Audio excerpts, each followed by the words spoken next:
আজকে হচ্ছে রামনবমী। সবাইকে রামনবমীর অনেক অনেক শুভেচ্ছা আর অভিনন্দন। এখন তোমরা সবাই বলবে যে আমি তো পুরীর ট্রিপের কিছু ভিডিও তোমাদের সঙ্গে শেয়ার করছিলাম, মাঝখান দিয়ে আবার এই ভিডিওটা কেন? কেননা আজকে হচ্ছে রামনবমী, তাই এই ভিডিওটা আমি না দিয়ে থাকতে পারলাম না। আমাদের বাড়ির পাশেই একটা মন্দির আছে, সাই বাবার মন্দির। সেখানে অনেক বড় করে রামনবমী পূজা হয়, সঙ্গে সাই বাবারও পূজা হয়। তো এটাই তোমাদের সঙ্গে আজকে শেয়ার করলাম।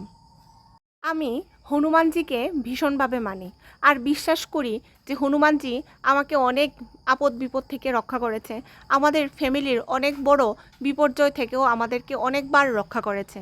তাই ওনার আরাধ্য দেবতার আজকে শুভ জন্মদিন, তাই সেটাই আমি তোমাদের সঙ্গে শেয়ার করলাম আমি কিভাবে সেই দিনটাকে পালন করলাম। আজকের জন্য টাটা, দেখা হবে আবার নেক্সট ব্লকে। আর এখন থেকে কিন্তু আবার সেই পুরীর আর কলকাতা যে আমরা ঘুরতে গিয়েছিলাম সেই ভিডিওগুলোই তোমাদের সঙ্গে শেয়ার করব। এই সাই বাবার মন্দিরে গিয়ে অনেক ভালো লেগেছে। সাই বাবার সম্বন্ধে আমি বিশেষ কিছু জানি না, কিন্তু জানি তিনি আমাদের আরাধ্য দেবতার এই একটা রূপ।